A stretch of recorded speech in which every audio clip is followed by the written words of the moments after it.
Culture में बहुत special माना जाता है। क्रिसमस को दुनिया भर में सेलिब्रेट भी किया जाता है। क्रिसमस से जुड़ा एक ट्रेडिशन ये है कि जो बच्चे पूरे साल अपने बेस्ट बिहेवियर में रहते हैं, सांता क्लॉस उन्हें क्रिसमस ईव के दिन उनके मनपसंद गिफ्ट्स देते हैं। वो रात में चुपचाप आकर क्रिसमस ट्री के नीचे बच्चों के लिए गिफ्ट्स रखते हैं और बच्चे सुबह उठते ही उन गिफ्ट्स को देखकर बहुत खुश हो जाते हैं। पर उन बच्चों का क्या जो अपने बेस्ट बिहेवियर में नहीं रहते? ये कहानी सैम की है। 11 साल का सैम कनाडा की सिटी टोरंटो में रहता था। सैम बचपन से ही हर चीज में बहुत एक्टिव था। स्पोर्ट्स से लेकर एकेडमिक्स, सैम हर फील्ड में एक्सेल करता था। पर इन सब के चलते सैम के अंदर काफी घमंड आ गया था। वो अपने आप को अपने क्लासमेट से ऊपर मानता था और कम स्कोर करने वाले बच्चों को बुली भी करता था। उसकी कंप्लेंट्स काफी बार की गईं, पर क्योंकि वो एक पढ़ने वाला ब्राइट स्टूडेंट था, उसे सभी प्यार से समझाया करते थे। पर सैम किसी की बात नहीं सुनता था। उस साल सैम ने फिर से क्लास में टॉप किया था और उसका घमंड ऊंचाइयां छू रहा था। उसने क्रिसमस के लिए सांता से अपने फेवरेट एक्शन फिगर की भी मांग की थी। क्रिसमस ईव के दिन सैम के मन में एक आइडिया आया। वो सांता को अपनी आंखों से देखना चाहता था। उसने डिसाइड किया कि वो रात 12 बजने के बाद जब सब सो जाएंगे तो वो क्रिसमस ट्री के पास एक जगह छुपकर सांता को आते हुए देखेगा। करीबन रात के 12:30 बज रहे थे। सैम के घर में सब सो चुके थे। सैम दबे पांव अपने कमरे से बाहर आया और किचन के एक नीचे के कैबिनेट में छुपकर बैठ गया। उस कैबिनेट के दरवाजे की दरार से क्रिसमस ट्री बिल्कुल क्लियर दिख रहा था। सैम वहां बैठकर सांता का वेट ही कर रहा था कि तभी उसे कहीं से बेल्स बजने की आवाजें सुनाई दी। यह आवाज कहानी के हिसाब से सांता के रेनडियर स्ले यानी सांता की व्हीकल की होनी चाहिए थी। सैम बहुत एक्साइटेड हो गया। उसे यकीन हो गया था कि उसे उस रात सांता को देखने का मौका मिलेगा। तभी सैम को चिमनी से किसी के नीचे आने की आवाज आई।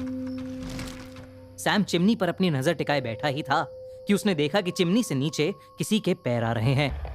पर वो पैर किसी इंसान के नहीं बल्कि किसी जानवर के जैसे लग रहे थे।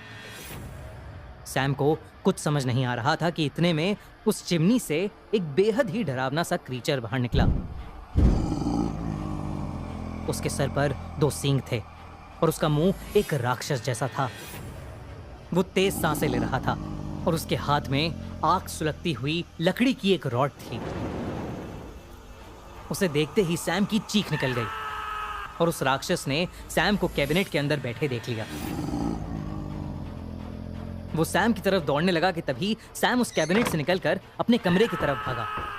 वो चीख रहा था पर उसकी चीखें कोई सुन ही नहीं पा रहा था। वो क्रीचर किसी मॉन्स्टर के जैसा लग रहा था और वो उसका पीछा करते करते लिविंग रूम की छत पर चढ़ गया। सैम का दिल उसके शरीर से बाहर आकर धड़क रहा था। देखते ही देखते उस मॉन्स्टर ने सैम को पकड़ लिया और उसे जमीन पर लेटा दिया। उस मॉन्स्टर ने सैम के हाथ पर वो गरम रॉड लगा दी और उस गरम रॉड के लगते ही सैम को दौरे पड़ने लगे। ऐसा लग रहा था कि सैम किसी ट्रांस में चला गया है और उसकी आंखें एकदम लाल पड़ गई थीं। सैम दर्द में चीख रहा था पर उसे कोई नहीं सुन पा रहा था। धीरे धीरे सैम की आंखें बंद पड़ गईं और वो जमीन पर नीचे गिर गया। अगले दिन सैम उठा तो वो हॉस्पिटल में था। उसके हाथ में एक पट्टी बंधी थी और उसके घर वाले उसके पास ही बैठे थे। उन्होंने बताया कि सैम उन्हें सुबह लिविंग रूम में पड़ा हुआ मिला और उसके हाथ के पास एक जली हुई लकड़ी थी। सबने ये माना कि सैम घर की फायरप्लेस में जलती लकड़ियों के साथ खेल रहा था, जिसके चलते उसने अपना हाथ जला लिया। सैम ने कई बार उस रात का सच बताने की कोशिश की। सैम ने यह भी बताया कि जब उसे दौरे पड़ रहे थे तो सैम को अलग अलग चीजें याद आ रही थीं, जैसे उसे अपने घमंड के चलते किए हुए सभी बुरे काम अपनी आंखों के सामने दिख रहे थे।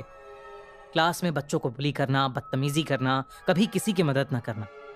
उसने ये सब कई बार अपने परिवार वालों को बताया पर किसी ने भी उसकी बात नहीं मानी। करीबन 1 हफ्ते बाद सैम हॉस्पिटल से डिस्चार्ज हो गया।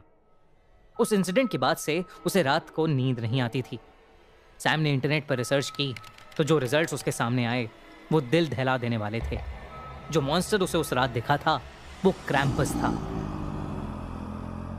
लेजेंड्स के हिसाब से क्रैम्पस सांता क्लॉस की एक काली परछाई मानी जाती है जो उन सभी लोगों को डराती है जो दूसरों को बहुत ज्यादा परेशान करते हैं। सैम ने जब क्रैम्पस के बारे में और पढ़ा तो उसे सब कुछ समझ आ गया था और उसने उसी दिन से डिसाइड किया कि वो अपने बिहेवियर्स में चेंजेस लाएगा और एक अच्छा इंसान बनेगा। उसे लगा कि ये सब करके अब क्रैम्पस दोबारा नहीं आएगा। लेकिन फिर एक रात वही मॉन्स्टर सैम को वापस दिखा और तब से सैम चैन की नींद नहीं सो पाया है।